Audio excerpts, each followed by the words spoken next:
Talent family, it's your boy Steiner here with my co-host Ducky as always. Ducky, what do you want to say to the people? What's going on, everybody? Thank you, Ducky.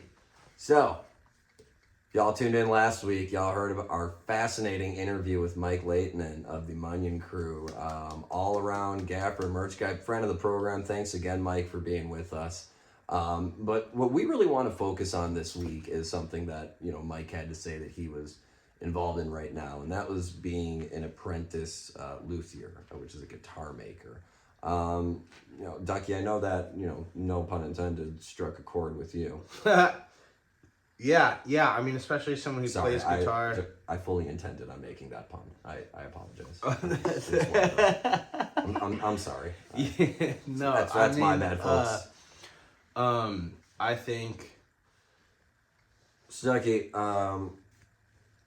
well, we went through the no pun intended thing, right? That was a great reaction. We'll splice from there. Just take, I would say, keep laughing. Well, I was talking. You were talking? All right, go. Yeah, I mean, especially as someone who plays guitar and has played guitar for a long time, of course, getting to talk to someone who makes, the thing that I've loved for so long, I think that was really cool for me, especially someone who is kind of on the early end of that progression into being a luthier. Like, he's not so established already, so getting that early perspective was really, really cool. Yeah. And one of the things that really struck me was, and we talked a lot about this with Mike, was about how it's the type of thing that somebody else sees in you. Yeah. Right? And that's an element that I kind of wanted to focus on as well. Yeah. Is that, think about it, a luthier, right? It's a rare term. It's not a term that we hear all the time. It's something that musicians are obviously fairly well aware of, but most people, as normal with secondhand talent, don't really give much consideration to the role that the people who make the actual instruments play in the concert production, right? Yeah. If there's no guitar maker, there's no show to play. And I can relate from my own childhood experience. I mean, the reason I became a comedian is because the two brothers right under me are very good at instruments and I am not. So I became a comedian. Yeah. Well, I think, to your point of there not really being a guitar maker, I think that's why it was cool how we went into, there's not really a guitar maker until there is. Like we were talking about Irwin and Languedoc, the thing about Languedoc and Irwin that they share, actually, is a lot of luthiers still borrow shapes and silhouettes from famous guitars already, right? Like every kind of mid-sized guitar company has a Strat, right? PRS has a Strat. All those have a Strat. So let me ask you this real quick, though. Sorry to interrupt. No, you're good. What's the difference in the body shape? What is that? Because speaking as someone who's a non-instrumentalist, non-player, I want to know. Purely presentation and cosmetic. The wood probably changes a guitar tone, but a lot of guitarists decide their tone through amp settings and pedals. A lot of it is just how you want your guitar to look. They have some different sounds, right? Like I know Tellys are a lot twangier, and that's why they use them in country music a lot. So that's a decent example of how body shape kind of changes things. But can I ask? Oh, go ahead. Maybe that's why Jerry had such a specific tone, because to what I was saying, the guitars he was making for Jerry were unique shapes, right? That were attributable to Jerry and Irwin, and same with Languedoc. And Languedoc is kind of a newer example of that, or the most recent, is that all these people are making guitars, but he found a way to make a guitar unique shape specific to Languedoc. Identifiable, easily identifiable to the eye. Everybody knows what Trey's guitar looks like. Stand out, because a lot of people, I think, when someone wants to buy a custom guitar from them, they'll they want it to look super duper flashy or something. That's why I love the Languedocs, is because it's such a mellow guitar shape. There's no weird tray pattern on it, right? It's just a nice wood color. He's got two. He's got the darker one and the lighter one. And that's like kind of all there is to it. It's very simple.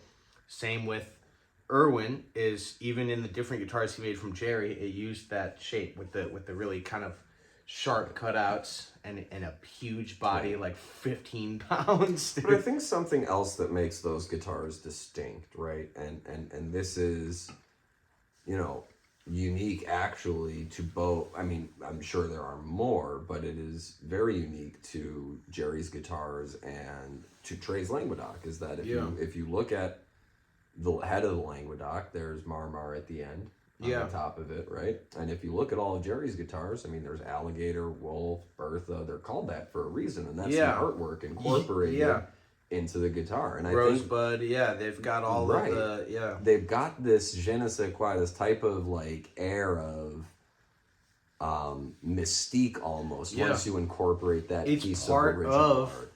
It's not even the guitar's own mystique. It's part of the collective whole of Jerry's mystique. Right. It becomes part of this mythos that perpetuates, right? Like the fact that, you know, I mean, let alone the fact the Travis Beam is like the most like colloquial guitar that you picture Jerry playing. Like the rest are all customs that are all not only are they 100% attributable to Jerry. You don't see that guitar shape and think of John Frusciante. But there's also no Stanley Mouse. Yes. Right? And that's another big thing that we're going to be talking about later art on in this season. Art and artists. And what they bring to the table. And there is certainly, you know, that element within Lutherie, within musician making. I mean, even our favorite band, Munyon, you know, they have the custom drum head, right? Yeah, and they've got Dane Technicolor. Shout out Dane. Shout out Dane. All of his beautiful art that he's made for Munyon. He actually put together their most recent album cover. There we go. And the single cover for the single that's out now. It's called Moving On. Moving On. Check it out. Every platform you can listen to music to. So fucking sick. It's really so sick. You know what? And actually, as TM, I'm going to show you guys this real quick. What do we got? We got some BTS. We got some special. We got that new. The newest piece of merch that we've got right now from Munyon. Oh, let's see if I can get It's really not focusing. Let me hide my face. Let's see. There we go. There we go. A Munyon grinder, 3-piece grinder. Some quality stuff. But yeah, shout out Munyon. And Dane. But yes, artists. We're going to be talking a lot more about art. One of the things we're going to be talking about a lot, you know, going forward is art. Album artists, poster artists. Yes. Art prints, fan art. You know, if you go on my first Fish shows ever, Alpine Valley 2009, the only print that I was there, dude. Yeah. What up, I didn't even know that. Live bonding moment right here. We didn't even know that. Those are my first Fish shows, and I have a fan art poster, which I treasure more than I would any print from that show. I mean, it's something that it's an edition of 15, and also considering consumerism, it's like one of the most prominent, I think, identifiable secondhand talents that are out there right now is the people making merch. People buy merch like fucking fire. They buy merch like fire. And if you're that artist, right? Like that's huge. That's speaking humongous. of which, keep an eye out in season 2 for a Secondhand Talent Kickstarter to fund our comedy special that is going to have featured several prominent artists from in and around the secondhand talent scene. Like Bobby. So I mean, it's impressions for sure, and I think that's where every comedian gets started. They end with, they rhyme, right? Impression and depression. That's how every comedian gets started. Impressions and depressions. Some of the jokes are not as happy as you'd like them to be. That's okay though. Coming up, before I started, I was definitely a secondhand comedian, man. It's not that I never, I was a secondhand comedian. I never, stole other people's jokes. If I was telling other people's jokes, it's like I said, it was as like a cover set. So I would really learn all of the material, like, and read the liner note as if it was, as if I was a cover band and I was learning, somebody else's song. And, the secret to any good cover band is what I learned anyway, is that they can play the song in a way that's different that makes it better than the original. Shout out Mr. Blotto. Shot facts. They play some good. Shout out Mr. Blotto. They play some really good dead covers. Damn, good. They call. you know what? They have a lot of they have a lot of good original music, but what I've noticed. Do you want to go, Frodo? Okay, go him. That's Frodo Baggins, our co-host. Frodo by the way. Baggins exiting stage right. He's taking a break. Yeah, no, Mr. Blotto does a great job of playing dead songs too, in the exact way that you were just describing. They can kind of, maybe not better than the original, but they can make it just like new. And I think that's what I appreciate about dead cover bands, and that's why a lot of them are so good, right? There's not like one famous tribute act, Right? Because and that's also why there's no such thing spirit as a of secondhand comedian. the spirit of the dead, Well, yeah. Well, there's plenty. Yeah. No. Let me take that back. There's Well, plenty of secondhand comedians. There are no cover comedians. But this, yeah, exactly, because the spirit of the dead was to make it new every time. Yeah. So when the cover band does that, it words, captures the spirit of the original thing. Let the words better be than yours. better than it would capture it if you just played it the exact same way as they did. Let the words be yours. I'm done with mine. Yes. Shout out Mr. Blotto. Shout out, and then for those and J Rad and all everybody, all the dead cover thank bands you, everywhere. Phil. Thank you, Bobby. Thank you, Billy. Thank you, Mickey, for keeping it going. Keep on dancing. The music never stops. Thank you, Jerry, for starting. Not solo, but he's not around anymore. Unfortunately, he's gone. Anyway, that man deserves. Maybe not anything more. I don't know. At least a Grammy. He's at least a Grammy. He's a guy. He did things. He's a guy that did things. All right. That were awesome. Come on. Let's fucking focus on that. Jesus Christ. Okay. All right. Yes. So we were talking about the spirit of. So this is secondhand comedy. It's actually I never considered it that, but I think a cover comedian is. Well, there's no such thing as a cover comedian. Shut up, damn it. Shut up, Frodo. Frodo. Hey, Frodo. Weenie. Frodo, you're wasting screen time. Ween. Okay. All right. Yeah, we'll keep going.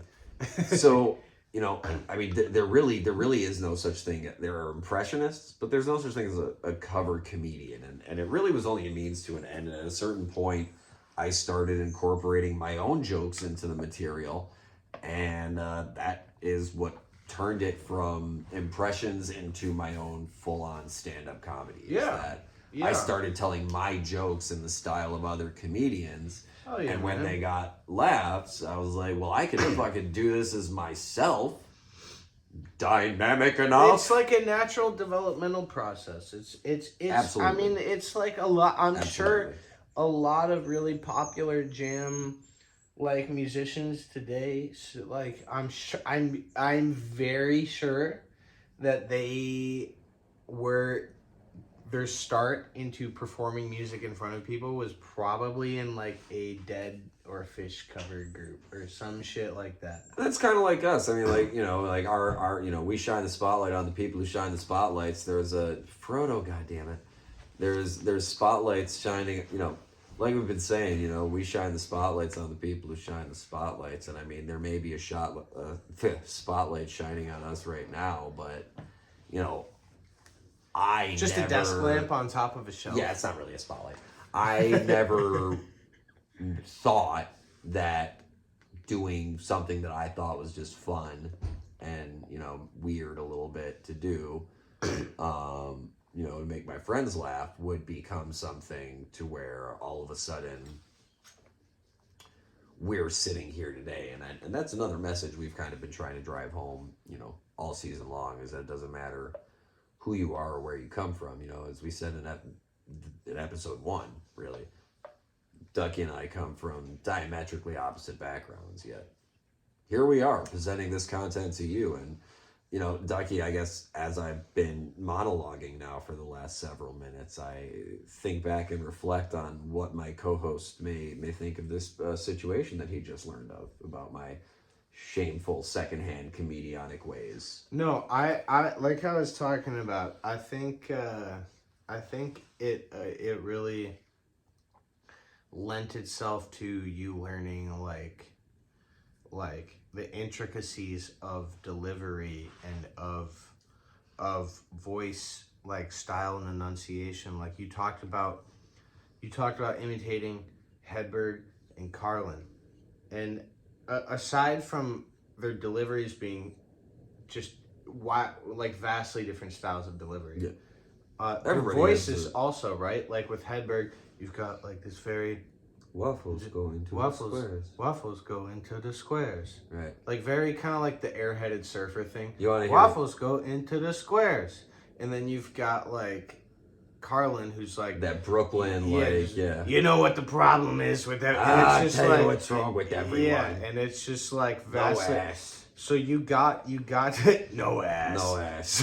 One of my favorite Carlin jokes, by the way. No ass. One of my favorite Carlin jokes. That's actually no ass. Is it like okay? This is okay. I have to explain now. Tell them real quick, Frodo. Tell them real quick. No ass. No ass. So one of the comedians who is in my top 5, it doesn't quite crack the top 3, is Robin Williams. Oh, great. And one of my favorite jokes by Robin Williams is, and I'm gonna paraphrase this a little bit, but from his Another rest in peace. Love you, Robin. From his Broadway 2000 show when he talked about the Jews leaving Egypt. We just celebrated Passover at the time of this filming, so we figured I would relate this one to you as well. Was he Jewish? I don't think so. I had to listen to the Hanukkah song again to be sure, but I would have to. Let me call Adam after this, and we'll figure out if he's not available. I know Rob is. Yeah, like we all talk. Yeah. We're from the hood. From the hood. From the hood. Yeah. He knows. Come on, you know about the hood. The hood. We're from the hood. Yeah. Okay, all right. You were saying. You were saying. That's funny as fuck. But what you were saying. So Robin Williams, he has this joke where he goes like, "Okay, check it out. So the Jews are leaving Egypt, right? Or they want to. And Moses comes up to Pharaoh and he goes, 'Let my people go.' And Pharaoh goes, 'In your dreams.' and Moses goes to God. He goes, 'God, what do I do?' And God lets blood drip down from the sky. All the water becomes blood. And Moses goes up to Pharaoh and says, 'Let my people go.' Pharaoh says, 'In your dreams.' Moses goes back to God. He goes, 'God, frogs fall down from the sky. Maybe it's frogs. Maybe it's a bunch of Jews with catapults going now.' And then finally, the death of the firstborn. Moses comes up to Pharaoh. He doesn't even get a word out edgewise. And Pharaoh goes to him, 'Go, get out. I'm sick of you people. Leave.' Moses goes, 'Okay, people. Okay, time to go. Grab your crackers and the skin off your penis. We're going.' Grab the like, excuse me, penis. Moses. The second one. Yes. Why that? Listen, we're a traveling people. You don't want sand in there. Let's go. Come on. We gotta. Then they get to the Red Sea and there's a body of water and the Jews say, 'What now, Mr. Magic?' And Robin Williams and Moses goes to God and says, 'God!' And the sea splits. I love that. And the Jews run over and Moses says on the sidelines, 'Let's go. Don't eat the shellfish. I'll tell you why later.' Yeah. And the Jews get out and then wander around for 40 years because they hadn't invented Waze yet. That last part was mine. Unfortunately, Robin wasn't around for Waze. But what remains to be said about that is that it's really nice to remember that I can do things like that and pull out quotes like, this is one I do for almost everybody. Hey, Peter, in case you didn't know, the red balloon tied to the mailbox is the international symbol for party over here. Ducky laugh. What?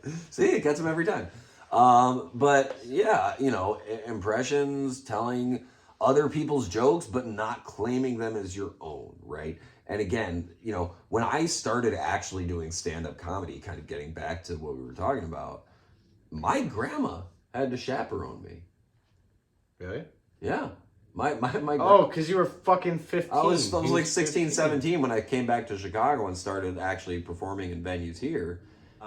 And I, went from those impressions to being a stand-up comedian who tells his own jokes and claims them under his own name. And I mean... Which you can do when they're your own jokes. And you can. And getting back to our original topic, this podcast... If you write the joke, you can claim it as your own. Facts.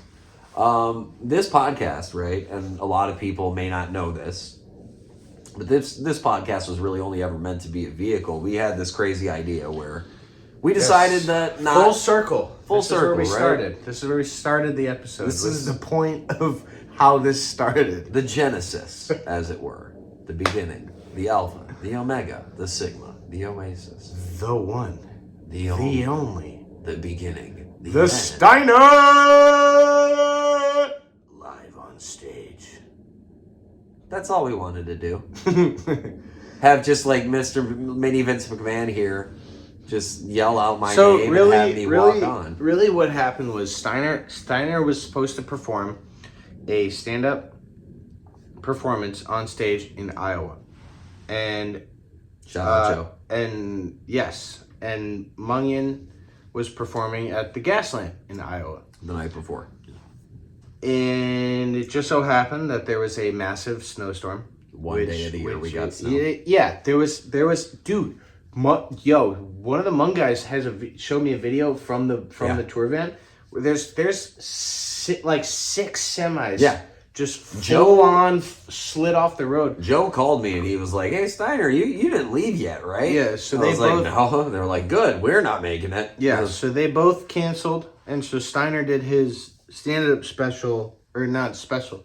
He did his stand-up set on like Facebook Live, I think it was. Facebook Live. Yeah. And so it's a bit of a difference. Bedroom to venue. Exactly. And to be fair, and that's how you know it still stuck out to me. And bear in mind, this was my first show in 3 years. And the first time I had ever live streamed a show. It was my first show since Corona started for various reasons. And it was like 95% new material. And I was not confident whatsoever. And I wasn't confident before, during, or after the show. And I even still have some doubts right now. But Ducky reached out to me and said, "Hey, we should film this comedy special." And as I sat with the idea, because it's not really something I had ever considered. Well, I mean, okay, so that's kind of why I was telling it, is because as someone who's like, my secondhand talent was concert photography. Yeah. It was my secondhand talent. So when I saw it, and as a big consumer of comedy, both in stand-up and in podcasts, like I consume a lot. And I saw what he put out, and I thought, hey man, I'd love to direct, and it really was just thought to message and send. It wasn't. There was no filter. I mean, it was like It was like how Peter Griffin talks. It's just no filter. Like Seth MacFarlane says, there's just no filter. It's just thought to out. Comes out. It was thought to out, basically, with the message. And I just was like, I'd love to direct a comedy special for you.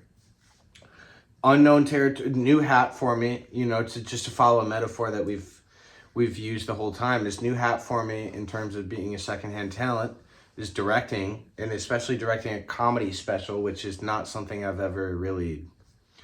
And so the podcast was originally just supposed to be a vehicle to promote the eventual event that was the taping of the special, and it still is, but it's gonna continue on as its own thing. Absolutely. It really lent itself well to being its own thing. And here's the thing, is that, when I heard, when Ducky switched the call to FaceTime, okay, that's when it's serious. When the person switches it to FaceTime... I don't like to use my phone. When they switch it to FaceTime mid-call, that's what's up, right? Like, shit's real, right? I don't like to use my phone.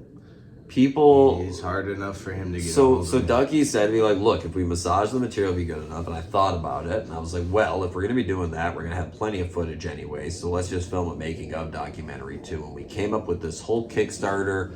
I got a bunch of amazing artists and bands on board. We're gonna have a concert after the live taping. One of the Kickstarter options is gonna be you can pull me out to do a show for you, private show, customize the show for yourself, private material never to be performed again. We're gonna get. You could give him a card with private information about your friends at the show to roast them with.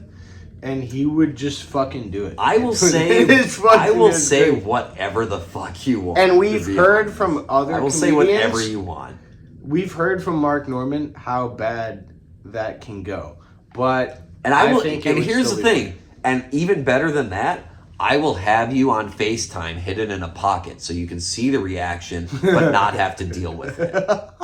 You're just not even there for the show. So I mean, here's the thing: is like the top tier of the Kickstarter is that you just buy a show for someone just to fuck with the top tier of the Kickstarter is you can buy a show just to fuck with someone. Yeah, just do whatever you want. But the super ultimate tier is I will deliver bad news for you, or if you need to tell your wife, hey hon, check your mailbox for some papers.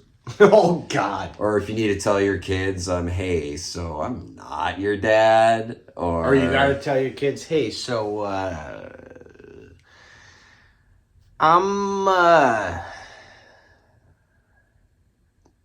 so kids,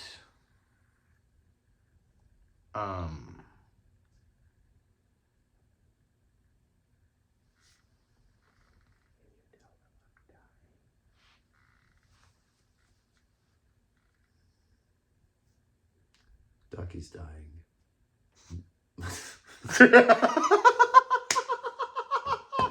But yo, perfect. That was exactly how I would want the delivery to be to the kids.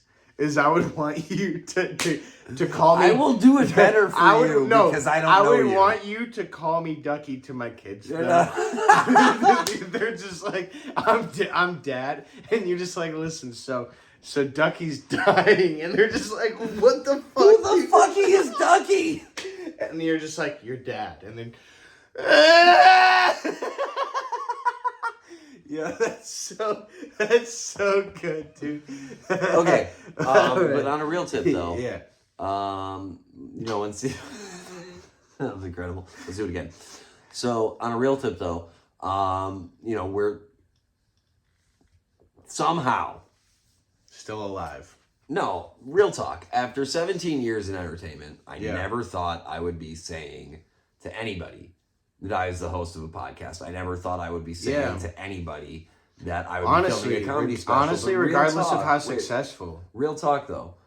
It's not even about how successful. That's my point. Is that I've always considered myself and my comedy. Remember, I am not ha-ha funny. I am funny.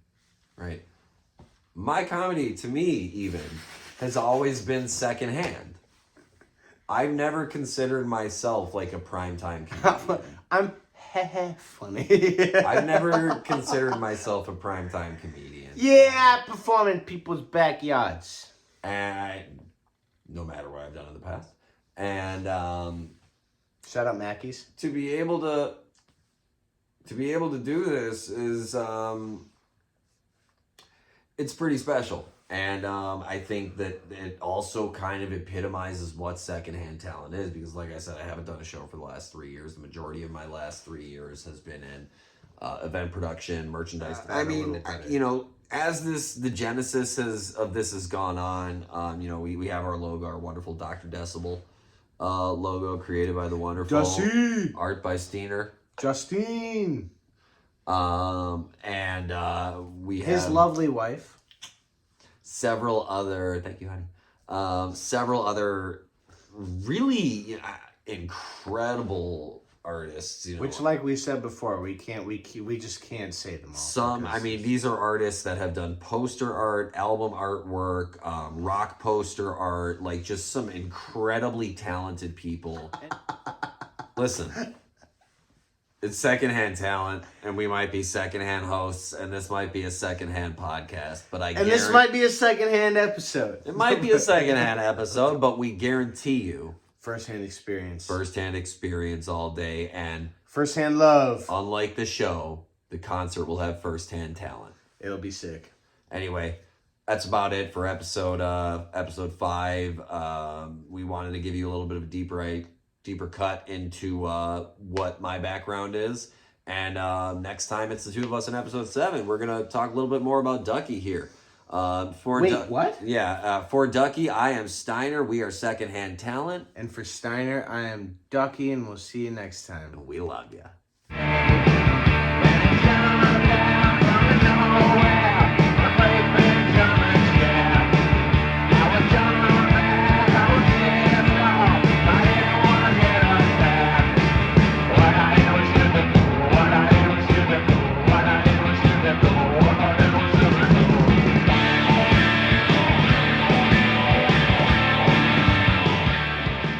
You got a spectrum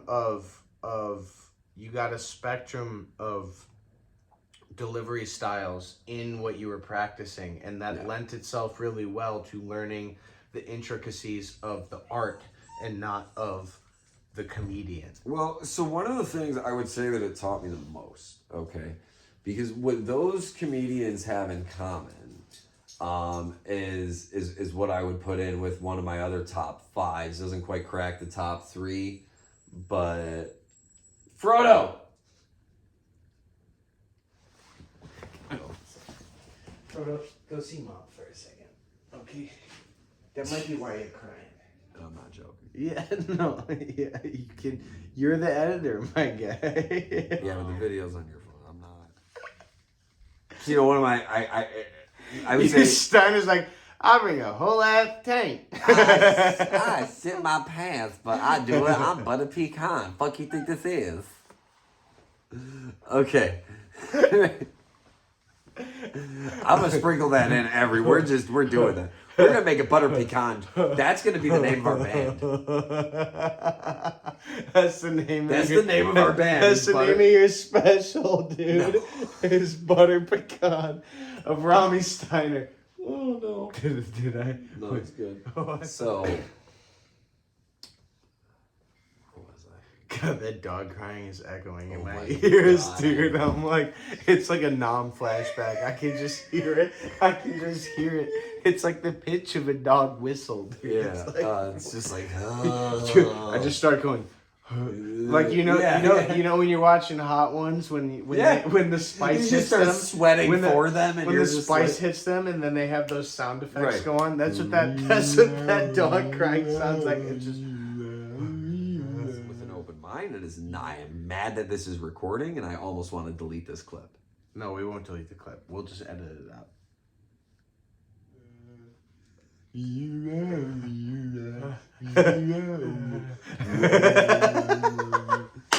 It's like everything you hear when you're on mattress, but like fucking just like. It's exactly it. All right. Yo, shout out to the lot. Right, Shout out guys, Wild. Shut the fuck up, dude. Jesus Christ. Okay. Season fucking 1, episode 5, part 4, take 2. Jesus, it's too whatever, 69, everything. Okay. And I. We'll do it quiet. We'll do it quiet.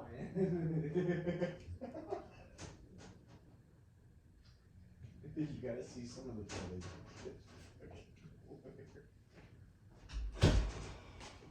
She heard the crying, dude. She was coming out. She goes, he wants me. Alright.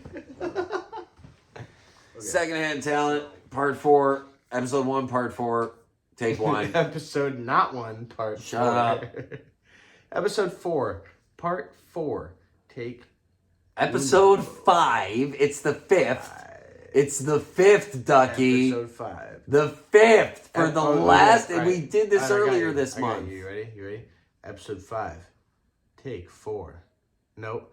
Episode 5, part 4. Episode 5. This is why I do the You opening. ready? You ready? You ready? You ready? No. You ready? Straight face. Straight I am face. not. Straight face. Episode 5, part 4. take one.